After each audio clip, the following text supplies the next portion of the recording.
অনুগ্রহ করে শুনবেন, বর্ধমান থেকে দেওঘর যাওয়ার জন্যে ট্রেন নম্বর ১৩০৪৫ ময়ূরাক্ষী এক্সপ্রেস।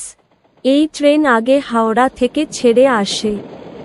প্রতিদিন সন্ধ্যা ৬টা ২৫-এ বর্ধমান জংশনের ৩ নম্বর প্ল্যাটফর্ম থেকে ছেড়ে যায় এবং এটি দেওঘর পৌঁছায় একই দিন রাত ১২টা ৩৫-এ দেওঘর জংশনের ১ নম্বর প্ল্যাটফর্মে।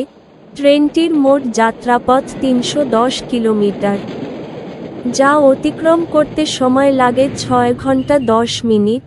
এই ট্রেনের গড় গতিবেগ ৫০ কিলোমিটার প্রতি ঘন্টা এবং সর্বোচ্চ গতিবেগ ১১০ কিলোমিটার প্রতি ঘন্টা। এই ট্রেনটি যাত্রাপথে মোট ২৩টি স্টেশনে দাঁড়ায়।